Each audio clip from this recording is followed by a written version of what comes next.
اعوذ باللہ من الشیطان الرجیم بسم اللہ الرحمن الرحیم ولولا فضل اللہ علیکم ورحمتہ فی الدنیا والآخرہ لمسکم فیما افضتم فیہ عذاب عظیم صدق اللہ العظیم۔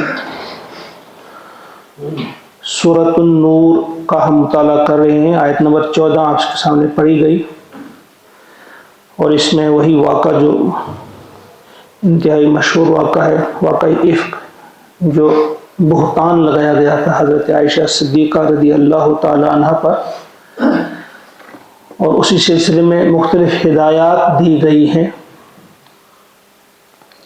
آپ سب جانتے ہیں، پچھلی بار بھی ہم نے وضاحت کی تھی کہ منافقین نے جو وہ کھڑا کیا تھا، ایک عجیب قسم کا بہتان اور عجیب قسم کا معاملہ تھا، یہ انتہائی بددیانتی اور بے ایمانی کے ساتھ، لیکن اس میں کچھ مخلص مسلمان بھی شامل ہو گئے سادگی کی وجہ سے، جیسے حضرت حسان بن ثابت رضی اللہ تعالیٰ عنہ، جیسے مصطح بن اثاثہ رضی اللہ تعالیٰ عنہ، اور حمنہ بنت جہش رضی اللہ تعالی عنہ، یہ تین ان کا خاص طور سے ذکر آتا ہے۔ یہ انتہائی مخلص تھے، لیکن سادگی میں یہ اس بہتان میں استعمال ہو گئے، انہوں نے بھی اس چیز کو آگے چلایا۔ اب ان کے بارے میں فرمایا گیا ہے کہ دیکھو اس آیت میں جو ہے وَلَوْلَا فَضْلُ اللَّهِ عَلَيْكُمْ، کہ اگر اللہ کا فضل تم پر نہ ہوتا، وَرَحْمَتُهُ، اور اس کی رحمت نہ ہوتی، فی الدنیا والآخرہ، دنیا میں بھی اور آخرت میں بھی۔ اب یہ پورے مومنین سے کہا جاتا ہے، جب کوئی بات سمجھانی ہوتی ہے تو پورے مومنوں کو سامنے رکھ کر کہا جاتا ہے، اگرچہ غلطی 3 یا 4 سے ہوئی تھی، لیکن سب کو سمجھایا جا رہا ہے کہ اللہ کا بڑا فضل، بڑی رحمت اس کی ہے اس کی ہے تم پر دنیا میں اور آخرت میں۔ تو اگر یہ نہ ہوتی، لمسکم، تو ضرور تم پر پڑتا، مس چھونے کو کہتے ہیں، ضرور تم کو آ لیتا، فیما افضتم فی، جس چیز میں تم پڑے ہوئے تھے۔ افاظ فی الحدیث، کسی بات میں پڑ جانے سے مراد یہاں کہ بات کا بتنگڑ بنانا اور بات کو لے کر چلنا، کہیں بات سنی تو چلائی، ہے محسوس پر چلائی، فرمایا جس بات میں تم پڑ گئے تھے، اس کی بنا پہ تمہیں دنیا میں بھی اور آخرت میں بھی خطرناک قسم کا عذاب عظیم، بڑا عذاب ہوتا ہے۔ یعنی اللہ تعالیٰ نے اگر ٹال دیا، دنیا میں تم پر عذاب نہیں ہے اور آخرت میں بھی عذاب نہیں ہوگا، اور اس کی وجہ صرف یہ ہے، صرف اور صرف یہ ہے کہ تم پر اللہ کا خاص فضل ہے اور اللہ کی خاص رحمت ہے، تم پر عذاب میں نہیں لیا گیا۔ یہ سب جانتے ہیں کہ جو سزا دی گئی تھی، سزا ان کو دی گئی تھی جو مخلص مسلمان تھے، ان کو وہ 80 کوڑے جو بہتان پہ ہیں، جو ابھی ہم نے پڑھا، تو ان کو وہ سزا دی گئی، لیکن جو منافقین تھے انہیں کوئی سزا نہیں دی گئی، ان کے لیے رکھا گیا کہ ان کے وہیں پہ عذاب دیا جائے گا۔ ایک تو یہی وجہ ہے کہ ان کا عذاب وہیں ہوگا اور بڑا عذاب ہوگا، دوسری وجہ یہ کہ ان کے ساتھ بھی ایک خاصا بڑا جتھا ان کے ساتھ بھی تھا، اس سے کچھ پرابلمز بھی آ جاتی ہیں، وہ کچھ مختلف قسم کی پرابلمز کھڑی کر سکتے تھے، لہذا حکمتاً بھی ان کو نظر انداز کر دیا گیا۔ وہ اس بات کو پھیلا سکتے تھے، دیکھو ہم ان کے ساتھ گئے لیکن ہم کو سزا ملی، ہم ان کے ساتھ ہیں، یا اپنے ساتھیوں کو مارتے ہیں، یا اپنے ساتھیوں کو یہ کرتے ہیں، کوڑے برساتے ہیں۔ تو جو مخلص تھے وہ تو ایسی بات نہیں کرتے، وہ تو خوش تھے کہ چلو ہم نے سزا تو بھگتی یہیں پہ، لیکن آخرت کے لیے ہم صاف ہو گئے۔ اذ تلقونہ، دوسری بات، اذ تلقونہ، جب تم لے رہے تھے، لاتے تھے، بِأَلْسِنَتِكُمْ، اپنی زبانوں سے، یعنی جب تمہاری زبانیں اس بات کو چلا رہی تھی، یعنی ایک زبان دوسری زبان سے لے رہی تھی، ایک زبان دوسری زبان سے لے رہی تھی، چل رہے تھے وہ، وَتَقُولُونَ، اور کہہ رہے تھے، تم کہتے تھے، بِأَفْوَاهِكُمْ، اپنے منہوں سے، مَا لَيْسَ لَكُمْ بِهِ علم، ایک ایسی بات جس کا تمہیں علم ہی نہیں تھا، ایک ایسی بات کو تم لے کر جا رہے تھے اور پھیلا رہے تھے جس کا تمہارے پاس کوئی علم نہیں تھا۔ وَتَحْسَبُونَهُ هَيِّنًا، وَتَحْسَبُونَهُ، اور تم نے سمجھ رکھا تھا اسے ہینا، آسان بات. اس بات کو تم چلا رہے تھے اسے تم نے ہلکی بات سمجھا تھا. تو کیا ہوا؟ ہاں جی ہم نے وہاں سنا تو بتا دیا. ساتھ ہی بتا بھی دیتے ہیں جس طرح ہماری عادت ہوتی ہے بوانا کتھا غابت نہ گیس، مگر چلو گیس غابت بتا دیا. میں نے آج ایک بات سنی، غیبت نہیں ہونی چاہیے تو بس بتا دی بات تو چلا لی بات. یا کبھی کبھی ہم کہتے ہیں چلو جی میں نے صفائی بھی دے دی، پتہ نہیں پھر ٹھیک ہے غلط ہے لیکن میں نے یہ بات سنی. یہ بھی چلانا ہے بات کو. پیاری نبی صلی اللہ علیہ وسلم کا فرمان ہے کفا بالمرء کذبا ان یحدث بکل ما سمع. ایک شخص کے جھوٹا ہونے کے لیے یہ بات کافی ہے کہ وہ ہر سنی بات آگے پہنچا دے. یعنی کہیں بات سنی بتا دی کسی کو، کہ بات کافی ہے جھوٹا ہونے کے لیے. وہ شخص جھوٹا ہے، جھوٹا ہے وہ شخص. اگرچہ وہ یہ جھوٹ نہیں بول رہا ہے، اس نے کہیں بات سنی اپنی نہیں بتا رہا ہے لیکن پھیلا رہا ہے. ابھی اس نے اس کی تحقیق نہیں کی کیا یہ سچ ہے، میں کیوں بات کروں تذکرہ، میں کیوں کسی کو شک میں مبتلا کروں. ہم نے اس بات کا تذکرہ ہی نہیں کرنا تھا لیکن ہم کرتے ہیں. حالانکہ اگر اس قسم کی گندی بات کہیں انسان دیکھے یا سنے پھر بھی ہمیں حکم ہے پردہ ہی کرنا، پھر بھی آگے نہیں چلانا ہے. سچی بات بھی ہو، اپنی آنکھوں سے بھی کوئی برائی دیکھی ہو، اس کا بھی ہمیں بتایا گیا ہے اسی کے پاس جاؤ، اس کو گھر میں سمجھاؤ تاکہ وہ برائی سے باز آ جائے. پھیلانا نہیں ہے اس بات کو. تو یہ چھوٹی بات نہیں ہے. زبان کا گناہ جو ہے اس کا تذکرہ کئی احادیث پاک میں آیا ہے. اس وقت کیونکہ یہ موضوع نہیں ہے کہ اس زبان کی وجہ سے ہی زیادہ لوگ جہنم میں گریں گے. یہی زبان ہے. اس کو کنٹرول کر دیا جائے گا، بات نہیں کی جائے گی، غیر ضروری اور لایانی باتوں سے پرہیز کیا جائے گا، بچیں گے لوگ. تو یہ چونکہ الگ موضوع ہے پھر کافی لمبا ہو جائے گا. مختصراً ان سے یہ کہا گیا کہ وہ تم اپنی زبانوں کو چلا رہے تھے، یہ بات ایک جگہ سے دوسری جگہ پہنچا رہے تھے، ایسی بات جس کا تمہیں کوئی علم ہی نہیں تھا اور تم اسے سمجھتے تھے ہلکی بات. وَتَحْسَبُونَهُ هَيِّنًا، تم اسے ہلکی بات سمجھ رہے تھے. یہ کوئی بڑا مسئلہ تم اسے نہیں سمجھ رہے تھے، کوئی بڑا گناہ نہیں سمجھ رہے تھے، چھوٹی سی بات ہلکی بات سمجھ رہے تھے. مگر سنو وَهُوَ عِندَ اللَّهِ عَظِيمٌ، اور یہ بات جو تھی اللہ کے نزدیک بہت بڑی بات تھی. چھوٹی بات نہیں تھی. کسی کی عزت کے ساتھ تم کھیل رہے تھے، اور عزت کے ساتھ کھیل رہے تھے تو کسی عام لڑکی یا عام عورت کے ساتھ بھی نہیں بلکہ ام المومنین کی عزت کے ساتھ تم کھیل رہے تھے. یہ تو گناہ پھر دو چند ہو جاتا ہے. وَهُوَ عِندَ اللَّهِ عَظِيمٌ.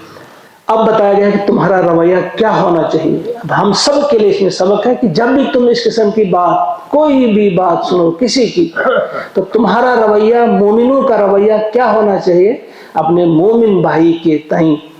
گناہ گار ہی ہو ہمارا بھائی، کوئی ایمان والا بھائی ہے، مومن بھائی ہے، گناہ گار ہی ہو، لیکن ہمارا رویہ کیا ہو اللہ تعالیٰ نے بتا دیا ہے. ہم سب کو یاد رکھنا چاہیے اور ایک اپنے دوست تک یہ بات پہنچانی چاہیے. گھر میں اپنی جو ہماری خواتین ہوتی ہیں، مائیں بہنیں ہوتی ہیں، ان کو یہ بات سمجھانے کی انتہائی ضرورت ہے. فرمایا وَلَوْلَا إِذْ سَمِعْتُمُوهُمْ، یعنی ایسا کیوں نہ ہوا کہ جب تم نے یہ بات سنی، اس قسم کی بات سنی، قُلْتُمْ، تو تم نے کہا ہوتا ہے، چاہیے یہ تھا کہ تم اس وقت کہتے مَا يَكُونُ لَنَا أَن نَتَكَلَّمَ بِهَذَا، ایسی بات کرنا ہمارے شایان شان نہیں. یعنی یہ ہماری بات ہے، یہ ہماری لائق یہ ہے ہی نہیں کہ ہم اس قسم کی بات کریں. فوراً یہ ہم نے کہنا تھا، بس یہ پہلا ہمارا ریسپانس ہونا چاہیے. میرے بھائی کے خلاف کوئی کہتا ہے کہ اس نے جی وہاں فلاں رشوت کھائی، تو پہلا ریسپانس میرا یہ ہونا چاہیے کہ قطعاً نہیں، میں یہ بات ماننے کے لیے تیار نہیں. فلاں بھائی نے جی فلاں گناہ کیا، فلاں جگہ بدکاری میں مبتلا ہوا، فلاں جگہ یہ کچھ بھی کیا، پہلا ریسپانس مومن کا یہ ہونا چاہیے کہ بالکل بھی نہ مانے کہ نہیں یہ نہیں ہو سکتا ہے. تو پھر اگر ثابت ہوئی کوئی بات تو اس کے بعد دوسری بات ہے کہ پھر آپ کیا کریں گے اس کے ساتھ، کس طرح سے سمجھائیں گے، کیا کرنا چاہیے، وہ الگ بات ہے، وہ آگے آئے گا. لیکن پہلا ریسپانس ہمارا یہ ہونا چاہیے کہ ہمارے شان ایسا نہیں ہو، جس طرح سے میں نے پرسوں بھی بتا دیا تھا کہ کہ جب یہی بات سنی تو کچھ مومنوں نے بالکل ایسا ہی دکھایا. حضرت ابو ایوب انصاری رضی اللہ تعالیٰ عنہ جب ان کی اہلیہ نے ان سے کہا کہ ہم نے ایسی بات سنی تو فوراً چونک پڑے. انہوں نے کہا وہ کیا بتا رہے ہو؟ کہا ذرا بتاؤ تم اگر ہوتی عائشہ کی جگہ کیا تم ایسا کرتی؟ انہوں نے کہا نہیں یہ تو کبھی نہیں، مجھ سے تو کبھی ایسی غلطی نہیں ہوتی. تو کہا پھر سوچو ذرا، تم سے تو بڑی عظیم ہے حضرت عائشہ، تم تو اس کے مقابلے میں کچھ بھی نہیں ہو. عائشہ تو وہ ہیں جن کی سلیکشن اللہ تعالیٰ نے کی ہے، نکاح میں اللہ نے دی ہے وہ رسول کے. تو تم سوچو ذرا ایسا ہو سکتا ہے؟ پھر ساتھ ہی بتایا کہ یہ بتاؤ اگر میں ہوتا صفوان کی جگہ، جس کے بارے میں تہمت لگائی گئی تھی جو ان کے ساتھ تھے، جن کا تذکرہ میں نے کیا ہے، اگر صفوان کی جگہ میں ہوتا کیا میں ایسا کرتا؟ مجھ سے کبھی ایسا نہیں ہوتا. اور پھر صفوان تو مجھ سے زیادہ پرہیزگار پاک دامن شخص ہے، اس سے ایک ایسی غلطی کیسے ہو سکتی تھی اس کی؟ بس یہ ریسپانس ہونا چاہیے مومن کا جب بھی کسی کے بارے میں کوئی بات سنے، قطعاً، کیونکہ حسن ظن پہ ہی یہ دنیا قائم ہے. ہم کو سمجھ رکھنا ہے کہ ہر ایک کے ساتھ حسن ظن رکھنا، جب تک نہ ثابت ہو کسی کے بارے میں کوئی برائی تب تک اس کے بارے میں بدگمان ہمیں نہیں ہونا چاہیے. جب آج ہم سب تہیہ کریں گے، ہم اپنی زبانوں کو اپنے کنٹرول میں رکھیں گے. کسی کی نفرت جو ہے ہم کو بلواتی ہے جھوٹ. جب کسی شخص سے نفرت ہوتی ہے نا تو پھر اس کے بارے میں تھوڑا سا بھی کچھ دیکھا، ثبوت آج فلان جائیے آج پوری تم ہے نہیں، ہم اس کو نقصان پہنچانا چاہتے ہیں، پہنچتا ہے ہمیں. سوچنا چاہیے نقصان ہم غیبت کے ذریعے کسی کو پہنچانا چاہتے ہیں، بہتان لگا کر کسی کو پہنچانا چاہتے ہیں، لیکن نقصان اسے نہیں پہنچتا، ہمیں پہنچتا ہے. یہ انتہائی کم علمی یا کم عقلی یا احمقانہ روش ہے یہ کہ ہم دوسرے کے گناہ بھی اپنے سر لے لیتے ہیں.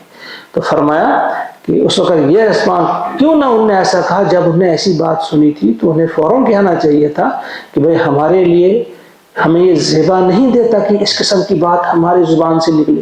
ما یکون لنا ان نتکلم بہذا، ایسی نازیبا بات ہماری زبان سے نکلے نہیں. سبحانک، یہ اسی معنی میں ہم سبحان اللہ، سبحانک پاک ہے تو اے اللہ. وہ ہم نے کیا کہا تھا؟ سبحان اللہ. یا کچھ مفسرین ہے یہ اسی معنی میں جب ہم کہتے ہیں معاذ اللہ، معاذ اللہ، یہ ہو سکتا ہے، ہم نے یہی کہنا تھا. اور ساتھ ہی کہنا تھا معاذ اللہ ھذا بہتان عظیم، یہ تو بہتان عظیم ہے. بہتان بھی ہے اور بڑا بہتان ہے، بہتان عظیم ہے.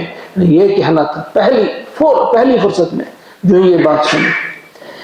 اب سرزنش اور تنبیہ بھی ساتھ، کیونکہ اللہ تعالیٰ بات سمجھاتے ہیں پھر تنبیہ بھی کرتے ہیں. یعظکم اللہ، نصیحت کرتا ہے اللہ تمہیں، تنبیہ کرتا ہے اللہ تمہیں نصیحت کرتا ہے. ان تعودوا، دوبارہ، لمثلہ، اس قسم کی حرکت، ابدا، کبھی بھی نہ کرنا. خبردار آئندہ کبھی تم سے اس قسم کی حرکت نہ ہو. دو معنی اس کے ہیں، یعنی کبھی تم منافقین کے اس پراپیگنڈے کا شکار آئندہ نہ ہونا. خبردار، منافقین اس قسم کی بات چلاتے ہیں، تمہیں ہوشیار رہنا چاہیے. اور دوسرا معنی اس کا یہ بھی کہ خود سے بھی کبھی اس قسم کی بات آگے نہ چلانا. کہیں کچھ سنا یا دیکھا یا کچھ بھی تو اس پر جو ہدایات ہیں ان پر عمل کرنا، بات کو پھیلانا نہیں. خبردار آئندہ ایسا نہ کرنا. ان کنتم مؤمنین، اگر تم ایمان والے ہو، اگر تمہارے دلوں میں ایمان اتر چکا ہے تو ایسی بات نہ کرنا. وَيُبَيِّنُ اللَّهُ لَكُمُ الْآيَاتِ، اور واضح کرتا ہے، بیان کرتا ہے، کھول کر بیان کرتا ہے، لَكُمْ، تمہارے لیے، الآیات، آیتیں، اپنے احکامات اللہ تعالیٰ تمہیں کھول کر بیان کرتا ہے، صاف واضح الفاظ میں بتا دیتا ہے تمہیں کیا کرنا ہے کیا نہیں کرنا ہے. واللہ علیم حکیم، اور اللہ تعالیٰ علیم اور حکیم ہے، جاننے والا ہے، بڑا جاننے والا ہے، علیم اور حکیم ہے اور حکمت والا ہے. گویا اس کا کوئی بھی جو حکم ہوگا وہ حکمت پر مبنی ہوگا، اس میں ہمارا بھلا ہوگا، اور وہی جانتا بھی ہے ہر ایک چیز کی حقیقت جو ہے ٹھیک طرح سے تو اللہ ہی جانتا ہے، لہذا اس کی بات کو ماننا ہمارے فائدے میں ہے، اور اس کی بات کا انکار کرنا یا لاپرواہی کرنا، تساہل کرنا، احکامات ماننے میں، فرمانبرداری کرنے میں تساہل کریں گے تو ہم اپنا نقصان کریں گے، کسی کا نقصان نہیں کریں گے، اپنا نقصان کریں گے۔